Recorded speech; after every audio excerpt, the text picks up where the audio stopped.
समंदर लाख गहरा हो, हाय हाय, समंदर समंदर लाख गहरा हो, तिश्नगी नहीं मिटा सकता। हाय हाय हाय हाय, तिश्नगी प्यास को कहते हैं कि समंदर समंदर लाख गहरा हो, तिश्नगी नहीं मिटा सकता। मैं दरिया हूँ मगर प्यास बुझा सकता। हाय हाय हाय हाय हाय हाय हाय, कमाल है भाई। समंदर लाख गहरा हो, तिश्नगी नहीं मिटा सकता।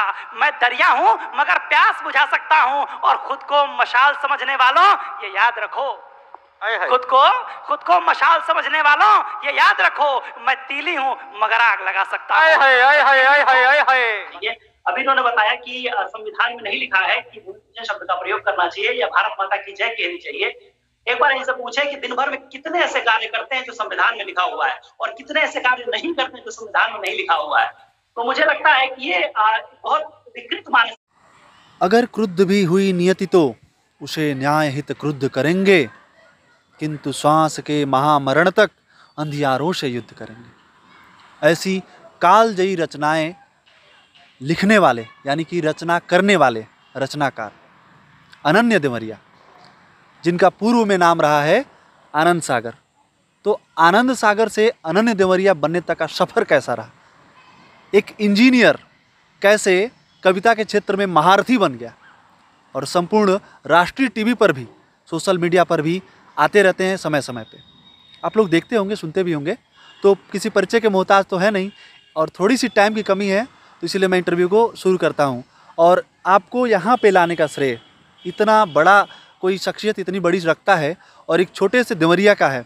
देवरिया में हमारे लिए अगर समय देता है तो ये हमारे लिए धन्य होने की बात है और इसका श्रेय जाता है शिव मिश्र एंकर जी को। आपका बहुत बहुत धन्यवाद। सर। तो सबसे पहले मैं ये जानना चाहूँगा कि आनंद सागर से अनन्य देवरिया बनने का सफ़र कैसा रहा। ये अनन्य जो अनन्य शब्द है इसमें, मतलब इसके बारे में क्या कहानी है? सबसे पहले तो मैं आपको और राइजिंग भारतवर्ष की पूरी टीम को मैं बहुत सारी शुभकामनाएं देता हूं। जैसा आपने कहा कि देवरिया जैसी छोटी सी जगह से निकलना, तो जो बात मेरे लिए कही जाती है निश्चित रूप से आपके लिए भी है कि देवरिया में अवसरों की काफ़ी जो है कमी है और इसमें आप जैसे लोग हैं जो कहीं पर कुछ बोने का प्रयास कर रहे हैं, कुछ निकालने का प्रयास कर रहे हैं और आप लोगों को देखकर जो है मुझे लगता है यहाँ एक जो पीछे आपकी पीढ़ी खड़ी है वो बहुत कुछ सीखेगी, उसे हौसला मिलेगा कि यहाँ से भी उगा जा सकता है, निकला जा सकता है। तो इसके लिए तो सबसे पहले आपको बहुत बधाई और दूसरा मेरी यहाँ उपस्थिति के लिए मैं आपको भी आभार प्रकट करता हूँ और शिव मिश्रा जी को भी आभार प्रकट करता हूँ कि हम लोग यहाँ पर हैं। दूसरा, आपने जैसा कहा कि इंजीनियर आनंद सागर पांडे से अनन्य देवरिया जो होने का सफ़र है, तो वास्तविकता दरअसल ये है कि अनन्य देवरिया जो है वो मेरे अंदर से पहले बैठा था। अनन्य देवरिया अर्थात कवि है ना, अनन्य देवरिया मेरा कवि नाम है। तो जो अनन्य देवरिया है वो मेरे अंदर पहले से था। इंजीनियर को बाद में आवश्यकताओं ने मेरे अंदर कहते हैं ना प्लांट कर दिया। जब मैं छोटा सा था तो मेरे पिताजी चूँकि डॉक्टर हैं और मेडिकल के उनके लेख आया करते थे अखबारों में, कई बार राजनीतिक विश्लेषण लिखते थे, तो उनके बहुत बड़े बड़े फ़ोटो आया करते थे अखबारों में, जिसे देखकर मैं बड़ा प्रभावित होता था और मेरी इच्छा होती थी कि मैं कुछ ऐसा करूं कि मेरी भी फ़ोटो अखबार में हो। तो मुझे लगा यार मैं क्या कर सकता हूं, मैं राजनीति नहीं लिख सकता, मैं मेडिकल्स नहीं लिख सकता, काफ़ी छोटा सा था और तो मैंने क्या किया कि कुछ भी जो उल्टी सीधी चीज़ें मैं लिखता था उनको ले जाकर मेरे जो फादर थे वो पुस्तकों में प्रकाशित करा देते थे, अखबार में प्रकाशित कर देते थे। अब इसका प्रभाव क्या हुआ कि मेरा आत्मबल जो था वो निरंतर बढ़ता रहा। ऐसा जब भी अखबार में अपनी फ़ोटो देखता था तो ऐसा लगता था कि मैंने कुछ अच्छा किया है, अखबार में मेरी फ़ोटो छपी है। तो ये चीज़ें हमेशा उत्साहित करती रहीं और फिर उसके बाद से निरंतर चलता रहा है। आज क्या कैसे आप जानते ही हैं और आवश्यकता के तहत मैंने जैसे कहा कि एक जब प्रारंभिक शिक्षा पूरी हो गई तो ये लगा कि घर वालों के समझ में आ गया था कि इसके मन में जो है एक पूर्ण रूपेण कवि बैठा हुआ है। तो उन्होंने कहा कि अपना जो है, चूँकि तब तक ये तय नहीं था कि हम जाएंगे तो सही, निकले तो सही है, लेकिन कितना दूर जाएंगे, कितना व्यावसायिक हो पाएंगे कविता के क्षेत्र में, ये तय नहीं था। तो कम से कम अपने भविष्य को सुरक्षित कर लेने के उद्देश्य से घर वालों ने कहा कि इंजीनियरिंग कर लो तो सुरक्षित रहोगे। तो इंजीनियरिंग भी की और इंजीनियर भी बने कवि तो है ही। तो जैसे कि प्रेरणा एक बड़ी चीज़ है, कोई भी कुछ करता है तो उसके पीछे कोई ना कोई एक प्रेरणा होती है। तो मैं ये जानना चाहता हूँ कि कविता की प्रेरणा आपको कहाँ से मिली, मतलब आदर्श आपके कौन है, कैसे, किसको देख के आपको लगता है कि मतलब हाँ मुझे इनके जैसा बनना है या फिर इनसे आगे जाना, इनके जैसे कविताएं लिखनी है? प्रेरणा की अगर मैं बात करूं तो प्रेरणा के लिए तो अपने इर्द गिर्द का जो माहौल होता है, हर चीज़ आपको प्रेरणा देती है, चाहे वो सकारात्मक हो नकारात्मक हो। प्रेरणा का जन्म है ना आपके घर से शुरू हो जाता है कि आपकी सुबह जब आँख खुलती है तो वहीं से प्रेरणाएँ बननी शुरू हो जाती हैं, आप अपने लिए ग्रहण करना शुरू कर देते हैं। उसके बाद अपने इर्द गिर्द आप कुछ सकारात्मक देखें तो भी आपका मन जो है उसे किस दृष्टिकोण से देखता है, सारी चीज़ें उस पर निर्भर करती हैं। तो प्रेरणा तो वहाँ से शुरू होती है। और रही जो आपने एक बात की कि मैं किससे सीखता हूँ या कौन मेरा आदर्श है, मैं रामधारी सिंह दिनकर को बहुत पसंद करता हूँ। उसका कारण एक ये है कि सिर्फ कवि होना कारण नहीं है, उन्होंने जो लिखा है, उनका जो योगदान है साहित्य के प्रति वो अविस्मरणीय है। मुझे लगता है कि जब तक मानव सभ्यता रहेगी, इंसान लिखना पढ़ना जानते रहेंगे, तब तक दिनकर जो है सदैव प्रासंगिक रहेंगे, याद किए जाएंगे। दूसरा एक कारण है दिनकर के प्रति मेरा जो प्रेम है उसके पीछे, वो प्रेम इसलिए है कि दिनकर जो है मन से कवि हैं, है ना, दिखावे के कवि नहीं है। उनके अंदर सच में राष्ट्रीय धारा के मूल रूप से कवि रहे हैं। तो उनके अंदर जो है राष्ट्रीय चेतना इतनी बसी हुई है। जिस समय 1962 में हम युद्ध हार गए थे, उस एक घटना ने दिनकर को इतना प्रभावित किया था, इतना तोड़ा था कि उसका उनके स्वास्थ्य पर बहुत बुरा प्रभाव रहा है। और जो कहते हैं कि वो बाद में अवसाद में चले गए थे। और हम तमाम लोग जानते हैं तिरुपति बालाजी में जिस तरीके से उन्होंने भगवान से अपने लिए मृत्यु की कामना की। तो उन तमाम चीज़ों में वो एक घटना भी है जो ये बताती है कि दिनकर सिर्फ शब्दों के कवि नहीं थे, प्राण से कवि थे, उनके मन में कवि था। और जब मैं उनको देखता हूँ तो मुझे लगता है कि ये एक ऐसा व्यक्ति है जिससे प्रेरणाएँ ली जा सकती हैं। बनने की बात है तो मैं किसी के जैसा नहीं बनना चाहता, क्योंकि मैं जो हूँ दिनकर थे, और जो भी जहाँ भी है वो अपनी जगह है, अनन्य देवरिया अपनी जगह है। तो मुझे सीखता मैं सबसे हूँ, बनना मुझे अनन्य देवरिया है, यही रहना है। क्या बात है, बहुत शानदार है। कविता क्या है आपके लिए? कविता मतलब आप कविता की परिभाषा आपके अनुसार क्या है? अच्छा, मैं पहले बता दूं कविता मेरे लिए क्या है। अगर मैं एक शब्द में कहूँ तो प्राण तत्व कहूँगा। क्या बात है। मैं अपने जीवन में सब कुछ छोड़ सकता हूँ, सब कुछ त्याग कर सकता हूँ, कविता नहीं छोड़ सकता। और ऐसे बहुत सारे अवसर आए हैं जब मैंने ये अनुभव किया है कि मैंने लिखने को कभी चुना ही नहीं है, है ना, लेखन ने मुझे अपने लिए चुन लिया है। मैं जिस समय इंजीनियरिंग का पेपर दे रहा था, हमारे यहाँ एक 5th सेमेस्टर में एक सब्जेक्ट होता है CE कम्युनिकेशन इंजीनियरिंग। तो CE का मैं पेपर दे रहा था और पेपर लिख रहा था तो अचानक ये हुआ कि मेरे जहन में कुछ पंक्तियाँ आने लग गई। 1.5 घंटे तकरीबन बीत चुके थे, तो मेरे जहन में कुछ कविताएं आने लग गई हैं। अब देखो कि मेरा जो कविता को लेकर इस तरीके का एक पागलपन मैं कहूँ तो पागलपन ही मैं कहूँगा। किसी चीज़ के प्रेम में अगर आप अतिशय पड़ जाते हैं ना तो पागलपन की हद पर पहुँच जाते। तो मैंने अपनी कॉपी बंद की और पिन मैंने रखा अंदर, और उसके बाद से कविताएँ बुनने लगा। जब मैं बाहर निकला तो मैंने एक गज़ल पूरी की पूरी अपने दिमाग में तैयार कर ली थी। मैं निकल गया, अच्छा ठीक है, मैं पेपर में पास हो गया। जब रिजल्ट आया तो मैं 40 नंबर थे मेरे उसमें, मैं पास हो गया। तो कविता मेरे लिए ये है। और परिभाषा की मैं अपने बात कही तो दरअसल इन दिनों 2-3 तरीके की कविताएं हो रही हैं। एक तो बहुत ज़्यादा व्यावसायिक हैं कि कह दिया कि आप एक काम करो, इस विषय पर आपको आज शाम को सुनाना है, राजनीति पर, वो नेताजी ने ये कहा, वो नेताजी ने ये कहा, आपको इतने पैसे मिल जाएंगे। तो मुझे लगता है कि मैं उसे कविता ज़्यादा नहीं कह सकता। कविता वही है जो अपने आप आपके अंदर से प्रकट हो जाए, है ना, जो व्यक्त हो जाते। कविता अपने आप को व्यक्त करा देती है, व्यक्त नहीं करते। कोई पैसा देकर आपसे व्यक्त नहीं करा सकता। निश्चित रूप से कविता का व्यवसायीकरण भी आवश्यक है, कवियों को पैसा मिलना चाहिए, मिलता भी है। लेकिन मैंने जैसा कहा ना कि अगर मूल रूप से कविता कहेंगे तो कविता प्रस्फुटित होती है, गढ़ी नहीं जाती है। मेरे जैसा या किसी के जैसा भी कोई व्यक्ति कविता पैदा नहीं कर सकता। वो कविता अपने आप जो है हमारे अंदर से प्रस्फुटित होती है, बाहर निकल कर आती है। दर्शकों को मैं बता दूं, चूँकि आप कवि हैं तो ये चीज़ें, इसके लिए तो हम लोग आपको छोड़ नहीं सकते, कविता तो सुनेंगे। तो अब मैं ये प्रयास करूँगा कि प्रत्येक प्रश्न के पहले एक छोटी छोटी कविता इनका वो जो काफ़ी प्रचलित हुई हैं, काफ़ी टीवी पे, चैनलों पे, बड़े बड़े मंचों पे सुना जाता है, पसंद किया जाता है, उनमें से आप एक एक सुनाते जाएँ। तो एक पहले अगले प्रश्न में फिर हम लग सकते हैं। जो आपने जिस बात से शुरू किया था, जिन पंक्तियों से, मैं उसी से शुरू करूंगा। मेरे लिए मेरे जीवन की प्रेरणा पंक्तियां हैं। और मैं जब भी मतलब मुझे ऐसा महसूस होता है कि जीवन में थोड़ा सा मन में उदासी छा रही है, या कोई ऐसा व्यक्ति जो थोड़ा सा थकता है, तो उसे ये इन पंक्तियों को गुनगुनाना चाहिए। मुझे लगता है उसका प्राण जो है पुनः जागृत हो जाएगा कि हम प्रकाश अपने अंतस का नहीं तिमिर को पीने देंगे। हम प्रकाश अपने अंतस का नहीं तिमिर को पीने देंगे, नहीं किसी भी विश्वाहक को आत्मपृष्ठ पर जीने देंगे। अगर क्रुद्ध भी हुई नियति तो उसे न्याय हेतु क्रुद्ध करेंगे, अगर क्रुद्ध भी हुई नियति तो उसे न्याय हेतु क्रुद्ध करेंगे, किंतु श्वास के महामरण तक अंधियारों से युद्ध करेंगे, अंधियारों से युद्ध करेंगे, अंधियारों से युद्ध करेंगे। बहुत बहुत धन्यवाद। इसके अलावा मैं आपको बता दूं, वैसे मुझे चीज़ें भूल जाती हैं तो मैंने लिख लिया है इसको। आपने एक महाकाव्य लिखा है गंगापुत्र, और आपका एक खंड काव्य भी है वीरभद्र, और इसके अतिरिक्त आप जब कक्षा 6 में थे, 6ठी कक्षा में थे, ये बहुत आश्चर्य की बात है। और बहुत आश्चर्यजनक बात इसलिए है क्योंकि 6ठी कक्षा में बच्चों को मात्रा का भी ज्ञान बहुत सारे बच्चों को नहीं होता है।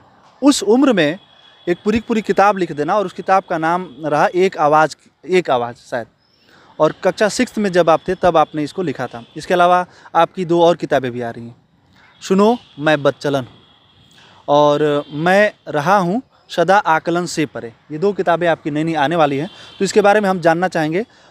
इसके बारे में पहले हम लोग को बता दीजिए कि कक्षा 6 में आपने जो लिखा था, तो पेरेंट्स का, माता पिता का उस पर रिएक्शन क्या था, या फिर अभिभावक जो हैं, अन्य जो रिश्तेदार हैं, या फिर जो अध्यापक हैं, उनका क्या रिएक्शन रहा?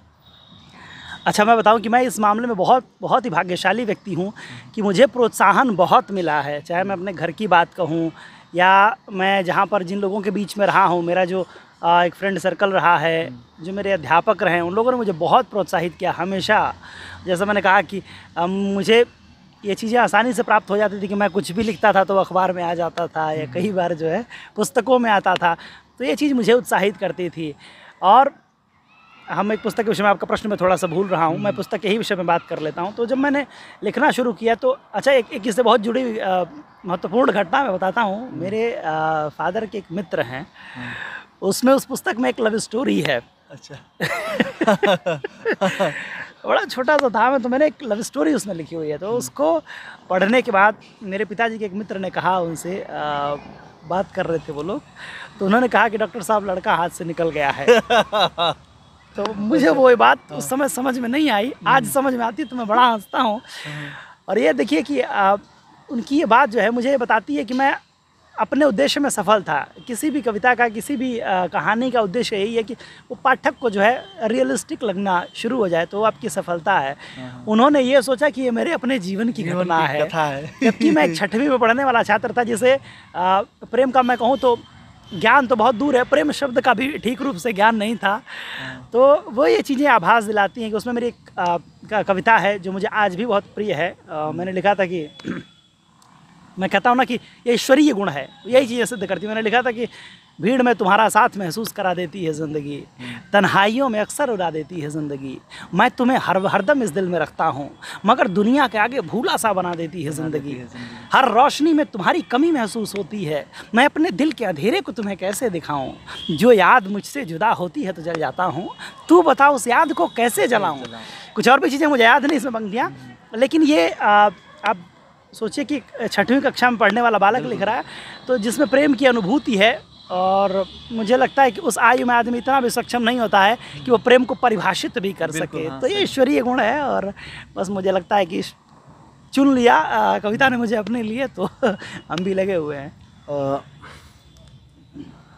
आपने कहा कि जैसे पहले बात हो रही थी हम लोग की, उसी में बातचीत के दौरान ही आपने कहा, मैं वैसे चाहता नहीं हूँ, आप चाहें तो इसको प्रश्न को आप छोड़ के स्किप भी कर सकते हैं, क्यूट वाली बात पे, तो थोड़ा सा इसके बारे में बताइए अगर आप चाहें तो। क्योंकि मैं दर्शकों को बताना चाहता हूँ, आप बहुमुखी प्रतिभा के धनी हैं, और केवल श्रृंगार हास्य करुण नहीं, मुझे लगता है वीर रस पर भी आपकी उतनी ही पकड़ है, आप उतने ही सिद्धहस्त हैं।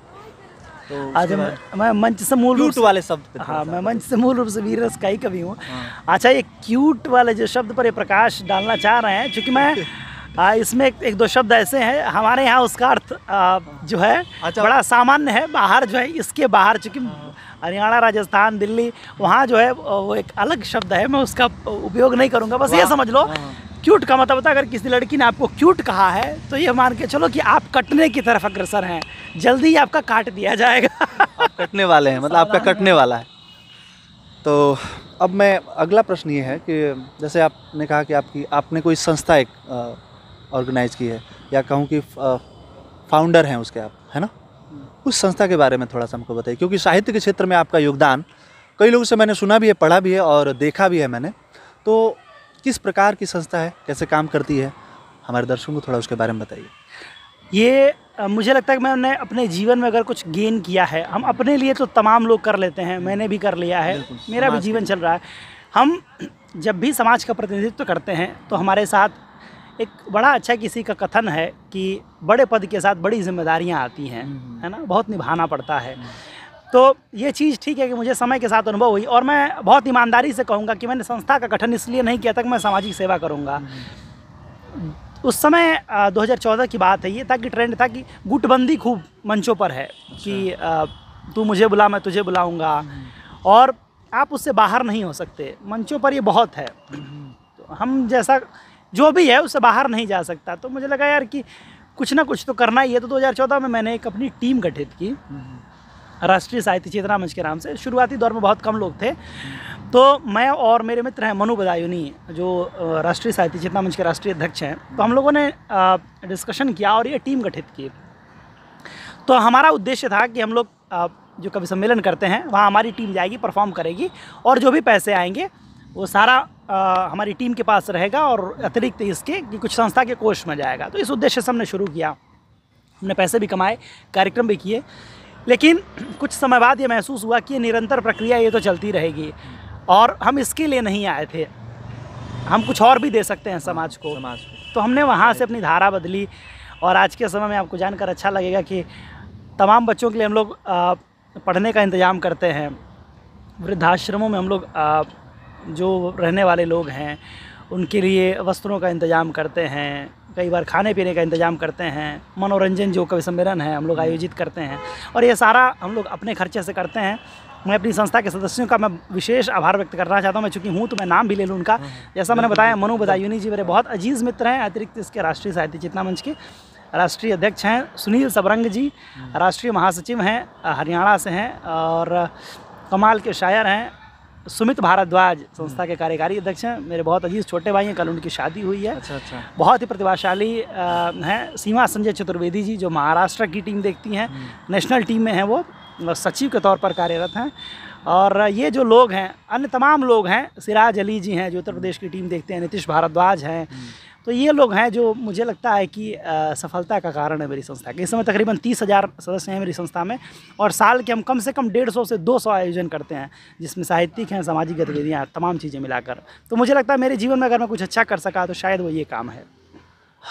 ये बहुत अच्छी बात है, क्योंकि मैं पर्सनली भी व्यक्तिगत रूप से मैं साहित्य में बहुत रुचि लेता हूँ, और बाल्यकाल से ही, चूँकि घर पे माहौल ही वही रहा, विद्यालय में प्रेम जयते विद्यापीठ में साहित्यिक माहौल रहा, तो अच्छा लगता है। और मुझे लगता है कि मनुष्य का जो उसके अंदर जो मनुष्यता है, मनुष्यता या मानवता जिसको कहते हैं, आदमियत, वो साहित्य से ही निकल के आता है। बिल्कुल। और साहित्य उसको गढ़ने में, उसका निर्माण करने में बहुत, मुझे पर्सनली लगता है, हो सकता है बाकी लोग इससे असहमत हो। अब इसकी ओर चलते हैं कि जैसे आपके बारे में ये है कि आप इंजीनियर रहे इलेक्ट्रॉनिक्स से, फिर आप साहित्य रुचि, मतलब साहित्य में भी है, इसमें भी है, दोनों में है। कभी आपके दिल के तारों को किसी ने शॉर्ट सर्किट किया है? ये जो है एक बहुत व्यक्तिगत प्रश्न है। तो मतलब पहली बार कहीं फीलिंग में जानना चाहता था कि तो बस मैं ये कहूँगा कि प्रेम जो है इस दुनिया का मूल आधार है। हर चीज़ के आधार में प्रेम है, लेकिन ये प्रेम सिर्फ एक रूप नहीं है, किसी लड़की के साथ हो, पत्नी के साथ हो, किसी और के साथ हो, तो सिर्फ वहाँ तक सीमित नहीं है। ये किसी भी चीज़ के साथ हो सकता है, अपने परिवार के साथ हो सकता है, समाज के साथ होता है। आपने देखा होगा शराबियों को, वो पी के नाले में पड़े रहते हैं, वो भी प्रेम का प्रतिरूप है। अच्छा। मदिरा से वो इस कदर मोहब्बत है, वो लत उन्हें इस प्रकार प्रभावित करती है कि वो, तो प्रेम बहुत सारा है, और निश्चित रूप से कुछ ना कुछ ऐसा है जो जीवन में छिड़ता रहता है। मैंने कहीं अभी आपने कहा ना कि बीता कल हो क्रुद्ध हमारे वर्तमान से भिड़ा हुआ है, एक युद्ध इस समय हमारे अंतर मन में छिड़ा हुआ है। तो है कि वो तार भी छिड़े हुए हैं और युद्ध भी छिड़ा हुआ है, साथ में है दोनों। सही है। एक छोटी सी कविता आप अपनी सुनाइए, फिर उसके बाद हम लोग अगले प्रश्न की ओर चलते हैं। मेरी बहुत प्रिय कविता है, वो मैं आपको सुनाता हूँ। और मैं अपने विषय में महसूस करता हूँ, कई बार जो है हम किसी को, एक कथन है किसी का कि हम अपने विषय में बहुत अच्छे वकील होते हैं और दूसरों के मामले में बहुत अच्छे जज होते हैं। दूसरे ने कुछ किया तो हम उस पर तुरंत निर्णय सुनाने पर आमादा हो जाते हैं कि तुरंत निर्णय कर लेते हैं ये सही है गलत है। हम कुछ नहीं जानने का प्रयास करते हैं और हम अपनी बुरी से बुरी बात के लिए दलीलें पता कर लेते हैं। हम वकील बन जाते हैं अपने मुकदमे में। तो मैं अपने विषय में जो महसूस करता हूँ कि वो मैं आपको सुनाता हूँ कि तुम मुझे बाँच लेने का हठ छोड़ दो, तुम मुझे बाँच लेने का हठ छोड़ दो, मैं रहा, तुम मुझे बाँच लेने का हठ छोड़ दो, मेरे आयाम हैं संकलन से परे। तुम मुझे बाँच लेने का हठ छोड़ दो, मेरे आयाम हैं संकलन से परे, मैं किसी मापनी की परिधि में नहीं, मैं रहा हूँ सदा आकलन से परे, मैं रहा हूँ सदा आकलन से परे। और किस तरीके से मैं रहा हूँ सदा आकलन से परे। अनकहा भी नहीं बोल सकते मुझे, मैं अव्यक्त भी नहीं हूँ, अनकहा भी नहीं बोल सकते मुझे, अपनी शैली में इतना अनिर्दिष्ट हूँ। तुम लिए चल पड़े एक मंतव्य को, तुमने मेरे विषय में एक राय बना ली, तुम लिए चल पड़े एक मंतव्य को, मैं अनिश्चित मनोवृत्ति का इष्ट हूँ। तुमने मानक जगत के चुने हैं सभी, तुमने मानक जगत के चुने हैं सभी, मैं चला हूँ जगत के चलन से परे, मैं किसी मापने की परिधि में नहीं, मैं रहा हूँ सदा आकलन से परे। और मुझे जानने का सबसे आसान तरीका क्या हो सकता है? यदि मुझे जानना है तो कुछ मत करो, कि तुम सहजतम मुझे बाँच सकते हो यदि, तुम सहजतम मुझे जान सकते हो यदि, शांति के कुंज से हो विकल आओ तुम। जहाँ पर शांति का कोश है वहाँ से तुम अपने मन को बेचैन लेकर आ सको तो तुम मेरी मनोदशा को समझोगे। तुम सहजतम मुझे जान सकते हो यदि, शांति के कुंज से हो विकल आओ तुम। पुस्तकों में कहीं पर नहीं मैं लिखा, पुस्तकों में कहीं पर नहीं मैं लिखा, शब्दकोशों से बाहर निकल आओ तुम।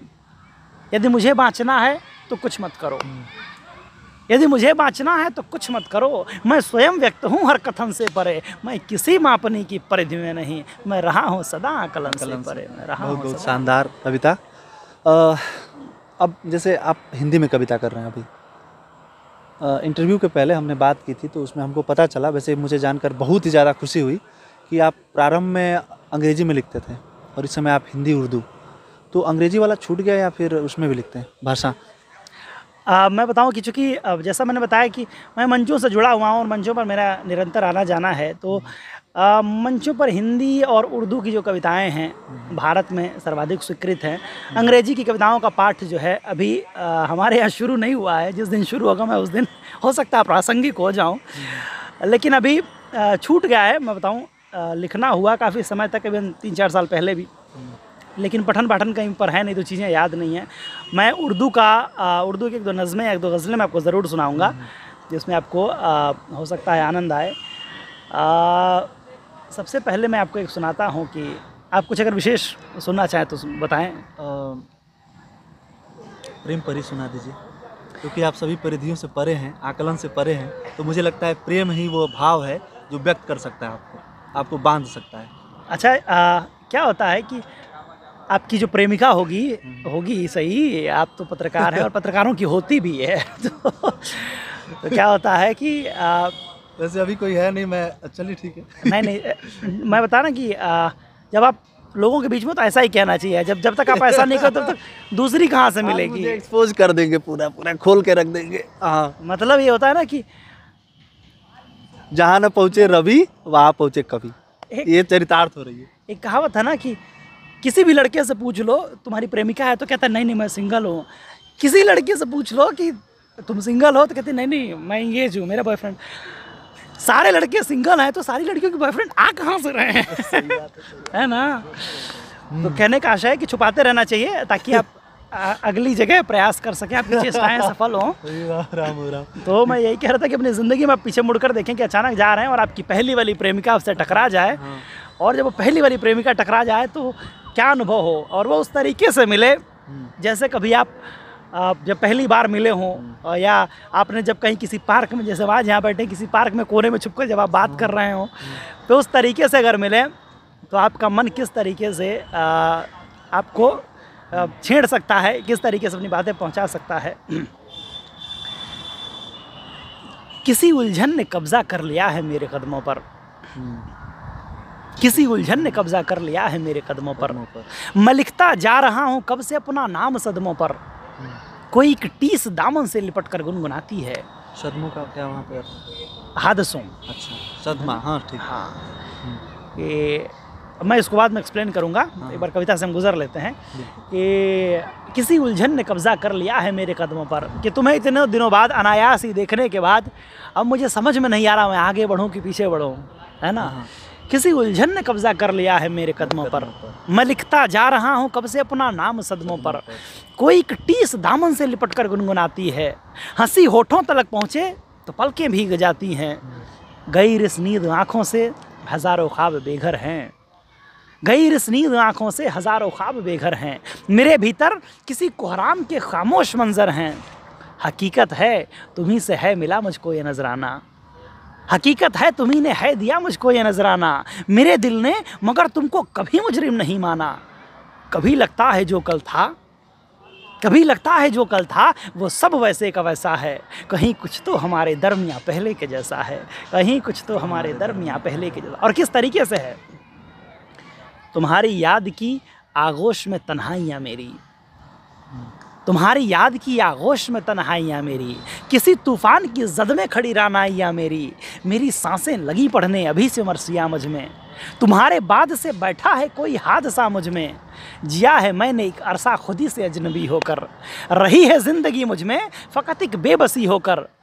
कभी तो चाहता हूँ मैं भी तुमको बद्दुआ देना, कभी तो चाहता हूँ मैं भी तुमको बद्दुआ देना, मगर दिल मुझसे कहता है सुनो शिकवे भुला देना। फिर मैं सोचता हूँ मेरे दिल का सब्र कैसा है, कहीं कुछ तो हमारे दरमियाँ पहले के जैसा है, कहीं कुछ तो जब आप ऐसा कुछ सोचेंगे तो या कुछ करेंगे तो पुरानी वाली जो है कहीं जो चली गई थी या खो गई थी, आप दोबारा वहाँ पर अपने तार जोड़ सकते हैं। जी मुझे लगता है कि आपके जीवन के उन सभी आयामों तक हम पहुंचने का प्रयास कर रहे थे और पहुंच भी पाए हैं। काफ़ी बहुत कुछ जानना है आपके बारे में, और मुझे लगता है कि देवरिया के हर बच्चे की ज़ुबान पे आपका नाम होना चाहिए। और जो भी साहित्य से जुड़े हुए लोग हैं, क्योंकि ये बात आपने कही भी और मैं सुनता भी हूँ कि जो साहित्य है वो एक दैवीय गुण है, और विशेष रूप से कविता, तो जो पोइट्री है वो एक दैवीय गुण है। तो इस दैवीय गुण को आम आदमी तक भी पहुँचाना है देवरिया में, मेरा ये संकल्प है। और इसीलिए मैं समय समय पर आप जैसे छुपे हुए रुस्तम कह लें या फिर ट्रीजर्स, खजानों को लेके आने का प्रयास करता हूं, क्योंकि मेरा मानना है कि जो देवरिया की भूमि है वो राष्ट्रीय अंतर्राष्ट्रीय महत्व रखती है। तो महत्व रखती है, तो यहाँ पे ये महत्व थोड़ा सा घट गया था बीच में, मुझे लगता है अब धीरे धीरे चीज़ें निकल के आ रही हैं। आप अगर आपसे जुड़ना चाहें, आपकी संस्था राष्ट्रीय साहित्य चेतना, जी राष्ट्रीय साहित्य चेतना मंच से आप अगर जुड़ना चाहें तो जुड़ सकते हैं। इसके लिए नीचे हम लोग लिंक दे देंगे। उसके अलावा आपकी पुस्तकों को अगर प्राप्त करना हो तो उसका क्या माध्यम है? मेरी जो पुस्तकें आती हैं ऑनलाइन उपलब्ध होती हैं, अमेज़न पे, फ्लिपकार्ट पे आप आसानी से परचेज़ कर सकते हैं। जो नई पुस्तकें आ रही हैं वो बुक स्टोर्स पर होंगी, लेकिन मैं ये गारंटी नहीं दे सकता कि यहाँ कितनी सुलभ हो पाएंगी, ये मैं नहीं जानता। लेकिन जो बड़े बुक स्टोर्स हैं वहाँ उपलब्ध होंगी, और जितनी ऑनलाइन साइट्स हैं सब जगह आप ले सकते हैं, उनको प्राप्त कर सकते हैं। मेरी जो 2 नई किताबें आ रही हैं, सुनो मैं बच्चलन हूँ और मैं रहा हूँ सदा कलन से परे, तो ये दो पुस्तकें अगले 1-2 महीनों में आप लोगों के हाथ में होंगी, ज़रूर पढ़ें। बिल्कुल। गंगापुत्र महाकाव्य से मैं कुछ पंक्तियाँ थोड़ा सा उसके बारे में बता दीजिए, क्योंकि समय की आपके पास कमी है, इसीलिए मैं जो गंगापुत्र महाकाव्य है मेरा, मुझे लगता है कि जैसे मैंने कहा ना कि चीज़ें अपने लिए आपको चुन लेती हैं, आप उनका चयन नहीं करते हो। मैं भाग्य में बहुत मानता हूँ, और जब मैं ये कहता हूँ तो ये मत सोचे कि कई बार क्या होता है ना कि कोई गांव का बैठा व्यक्ति कह रहा होता है तो हम ये कहते हैं कि नहीं इनको ये पढ़े लिखे नहीं है इस वजह से कह रहे हैं। मैं इंजीनियरिंग का छात्र रहा हूँ, मैंने बतौर सर्विस इंजीनियर जो है मैंने नौकरी की है, तो उसके बाद मैं ये कहता हूँ क्योंकि मैंने अनुभव किया है कि भाग्य है और बहुत मजबूती से हमारे साथ खड़ा होता है, और वो समय समय पर अपने होने का आभास कराता है। आप मुझे अगर मुड़कर देखें तो मैंने कहा ना कि मैं पूर्ण रूपेण कवि हूँ। मैंने कभी नहीं सोचा था कि मैं इंजीनियर बनूँगा, इंजीनियर बने, कभी ये सोचा नहीं था कि जहाँ कहीं भी हम आज हैं वहाँ कभी जाना होगा। तो ये चीज़ें मैंने कहा कि भाग्य अपने होने का अनुभव कराता रहता है। मैं 8-10 पंक्तियाँ महाकाव्य से सुना देता हूँ, गंगापुत्र से, और मुझे बहुत प्रिय हैं। मुझे लगता है कि काफ़ी सारा महाकाव्य का पड़ा हुआ है इंटरनेट पर, जो भी लोग सुनना चाहें पढ़ना चाहें तो देख सकते हैं। महाभारत का युद्ध जिस समय समाप्त होता है, युधिष्ठिर जाते हैं भीष्म के पास, कहते हैं पितामह जो मेरा राज्य का लोभ था उसने कितना विराट युद्ध करा दिया। 50 लाख लोगों ने प्रतिभाग किया था महाभारत युद्ध में, और जब महाभारत समाप्त हुआ तो सिर्फ इतने ही लोग बच पाए थे कि जिन्हें उंगलियों पे गिन सकते हैं। तो युधिष्ठिर बड़ा रोते हैं, कहते हैं पितामह मेरे राज्य के लोभ ने एक इतना विराट युद्ध कराया और अब जब वह राज्य मुझे मिल गया है तो मैं उसका भोग नहीं कर पा रहा हूँ, मुझे वह राज्य काटने को दौड़ता है।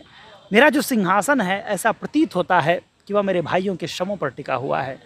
मैं जिस वस्त्र को पहनता हूँ जिसे राजवस्त्र कहते हैं, ऐसा लगता है ये मेरे गुरुजनों के खून से भीगा हुआ है। और जब जब मुझे इसकी अनुभूति होती है मेरा मन करता है मैं यह देह त्याग कर दूँ, मेरा जीने का मन नहीं करता। पितामह कहते हैं युधिष्ठिर ये बात ठीक है कि राज्य महाभारत युद्ध का एक कारण था, लेकिन अकेला राज्य महाभारत युद्ध का कारण नहीं था। महाभारत युद्ध की पृष्ठभूमि बहुत बड़ी है जिसमें बहुत कारण है। राज्य उन तमाम कारणों में से एक कारण है। और कौन कौन से कारण थे? किसी भी युग में अगर ये कारण होंगे तो एक विराट युद्ध लड़ा जाना सुनिश्चित है। पूरी संभावना है कि वह महाभारत जैसा ही हो। कौन कौन से कारण मैंने कहीं इकट्ठा करने की कोशिश की, और ये सिर्फ प्रतीक हैं, हम किसी भी समय से जोड़ के देख सकते हैं।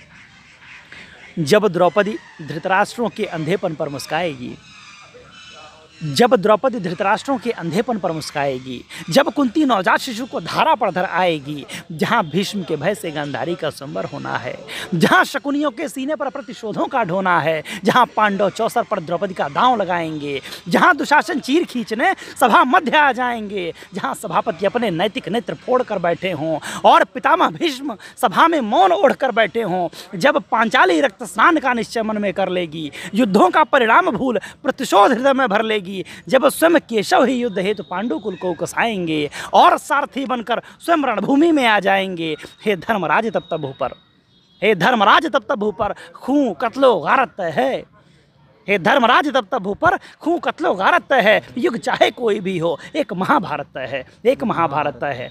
और कहा कि तुम्हें लगता है कि युधिष्ठिर ने कहा कि पितामह ये जो राज्य का लोभ था इसने आप जैसे तमाम विराट वीरों को जो है बाणों की सैया पर लिटा दिया है, द्रोणाचार्य जैसे वीरों का सिर काट लिया गया है। भीष्म कहते हैं कि कोई भी व्यक्ति हो अगर वो इन गतिविधियों में लिप्त रहेगा तो उसे अंततः यहीं पहुंचना है। कौन सी गतिविधियां? जो द्रौपदी के चीर हरण पर मौन साध कर बैठेगा, जो द्रौपदी के चीर हरण पर मौन साध कर बैठेगा, जो अधर्म के सम्मुख अपने हाथ बांध कर बैठेगा, जो राज्य में रहकर राज्यद्रोहियों की भाषा में बोलेगा, अन्यायों की चौसर पर भी जिसका रुधिर न खोलेगा, उसका न्याय की राज्यसभा में खंडित होना निश्चित है, उसका न्याय की राज्यसभा में खंडित होना निश्चित है। और एक एक अपराध के बदले दंडित होना निश्चित है, दंडित होना निश्चित है। कि फिर राजा हो या रंक हो कोई बेदी पे उतारा जाएगा। एक पंक्ति में पूरा महाभारत बताता हूँ कि फिर राजा हो या रंक हो कोई बेदी पे उतारा जाएगा, राजा हो या रंक हो कोई बेदी पे उतारा जाएगा। और यदि भीष्म वहाँ पर दोषी है तो भीष्म भी मारा जाएगा, भीष्म भी मारा जाएगा। तो बहुत बहुत धन्यवाद। वक्त काफ़ी हो गया है और आपने समय इतना दिया, इसके लिए बहुत बहुत मैं आभार व्यक्त करता हूँ। आपका छोटा भाई हूँ, मुझे हमेशा याद रखिएगा। और मुझे लगता है हम लोग कहीं भी पहुँच जाएं तो हमारे लिए गर्व का विषय होगा कि आप इसी धरती से हैं और आप ही की धरती से मैं हूँ। बहुत बहुत धन्यवाद समय देने के लिए। मैं बहुत धन्यवाद प्रकट करता हूँ आपको, आपकी पूरी टीम को, और बहुत शुभकामनाएं देता हूँ। ईश्वर से प्रार्थना करता हूँ कि राइजिंग भारतवर्ष सच में राइज करे, पूरी दुनिया में पहुँचे। और जब आप लोग ख्याति पर कहीं पहुँच जाएंगे, कहते हैं ना कि एक साहब ने कहा कि आप मेरे छोटे भाई हैं, मैं उस दिन की प्रतीक्षा करूंगा कि जिस दिन आपका कद इतना बड़ा हो कि जब मैं कहूं कि अमित मेरे छोटे भाई हैं तो मेरा कद बड़ा हो जाए, मुझे गर्व की अनुभूति हो। बहुत बहुत बधाई हो, शुक्रिया।